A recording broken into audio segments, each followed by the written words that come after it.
Assalamualaikum warahmatullahi wabarakatuh. Kami dari kelompok 2 akan mempresentasikan hasil kerja kelompok kami, yaitu pendidikan yang berpihak pada murid pada mata kuliah Filosofi Pendidikan. Pertama-tama, saya akan memperkenalkan anggota dari kelompok 2. Yang pertama Fitriani, yang kedua saya sendiri Hairunisa Roskiman, yang ketiga Edo Sofian, yang keempat Muhammad Al-Ghifari Alayubi, dan yang kelima Irwana Nursafa. Asas pendidikan menurut Ki Hajar Dewantara. Menurut Ki Hajar Dewantara, pengajaran dan pendidikan itu dua hal yang berbeda. Pengertian pengajaran dan pendidikan akan dijelaskan oleh rekan saya. Terima kasih. Konsep pendidikan dan pengajaran menurut Ki Hajar Dewantara merupakan dua hal yang berbeda, di mana pendidikan merupakan tuntunan bagi seluruh kodrat yang ada pada anak, baik itu kodrat alam maupun kodrat zaman, agar mereka sebagai manusia dan sebagai anggota masyarakat dapat mencapai keselamatan dan kebahagiaan yang setinggi-tingginya. Sedangkan pengajaran merupakan bagian dari pendidikan. Pengajaran merujuk pada proses atau cara menyampaikan ilmu pengetahuan agar dapat bermanfaat bagi kehidupan, baik secara lahir maupun batin pada setiap individu. Menurut Ki Hajar Dewantara, menuntun berkembangnya kodrat yang ada pada anak, baik itu kodrat alam maupun kodrat zaman, hendaknya dilaksanakan dengan sebaik-baiknya agar mereka dapat memperbaiki lakunya untuk mencapai keselamatan dan kebahagiaan. Menurut Ki Hajar Dewantara, guru ibaratkan seorang petani, di mana petani bertugas untuk menuntut tumbuhnya tanaman, memperbaiki kondisi tanah, memelihara dengan memberi pupuk dan air, serta membasmi hama yang mengganggu tanaman. Kontekstualisasi, guru diibaratkan sebagai seorang petani yang bertugas untuk memupuk benih, memperbaiki benih agar tumbuh kembang benih di ladang menjadi lebih baik. Yang kedua yaitu ladang. Ladang diibaratkan sebagai sekolah dan murid adalah benih dari berbagai varietas. Yang ketiga yaitu petani. Petani tidak bisa memaksa benih untuk cepat matang karena harus memulai dari berbagai proses. Yang terakhir yaitu guru berusaha menciptakan agar anak didiknya tumbuh menjadi pribadi yang berbudi pekerti baik, memiliki kemerdekaan belajar serta peserta didik yang bisa mandiri. Selanjutnya, strategi untuk mewujudkan pendidikan yang berpusat pada peserta didik. Yang pertama di sini adalah mendidik sesuai dengan kodrat alam dan kodrat zaman, budi pekerti dan sistem among. Nah, mendidik sesuai dengan kodrat alam dan kodrat zaman. Ki Hajar Dewantara di sini mengingatkan kepada pendidik bahwa pendidikan anak sejatinya di sini untuk menuntut anak di sini agar bisa mencapai kekuatan kodratnya sesuai dengan kodrat alam dan kodrat zaman.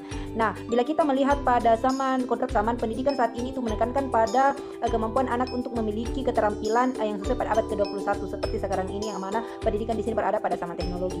Nah, sedangkan dalam memaknai kodrat alam, maka di sini mencakup pada konteks lokal sosial budaya di mana peserta didik berada, yang mana lokal sosial budaya peserta didik di sini memiliki karakteristik yang berbeda. Selanjutnya, budi pekerti.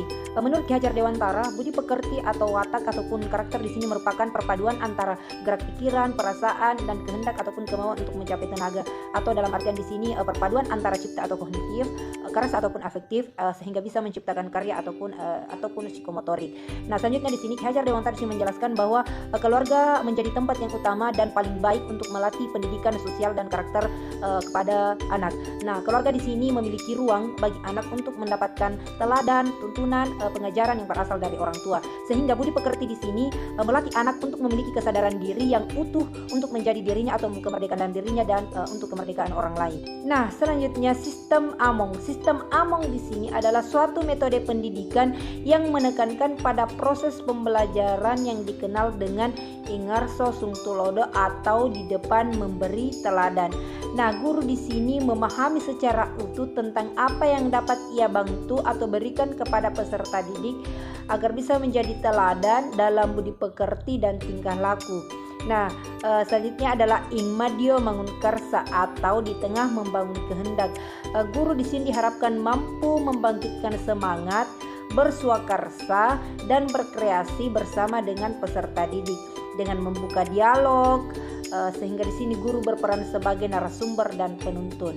Kemudian selanjutnya adalah tuturi handayani atau di belakang memberi dorongan. Guru di sini tidak sekedar memberi motivasi, tetapi juga memberikan saran dan rekomendasi dari hasil pengamatan, agar peserta didik di sini mampu untuk mengeksplorasi daya cipta, rasa, karsa, dan karyanya. Selanjutnya, prinsip-prinsip pengajaran KHD Ki Hajar Dewantara. Ada 3, yaitu Ingarso Suntolodo dan Imadia Mangunkarsa, kemudian tuturi handayani. Dari yang pertama, Ingarso Suntolodo, ada 2 kata di sini, Ingarso dan Suntolodo. Ingarso itu menunjukkan bahwa seorang pemimpin atau figur seharusnya menjadi contoh yang baik. Kemudian Suntolodo artinya harus dapat memberikan petunjuk atau panduan yang baik. Kemudian contohnya di sini seperti mencontohkan sholat tepat waktu, membuang sampah pada tempatnya, mengerjakan soal ulangan dengan jujur, dan sopan santun kepada orang lain. Kemudian Ingmadia Mangunkarsa, dari 2 kata juga. Yang pertama, Ingmadia menunjukkan bahwa seseorang seharusnya selalu berada di tengah-tengah atau bersama-sama dengan masyarakat.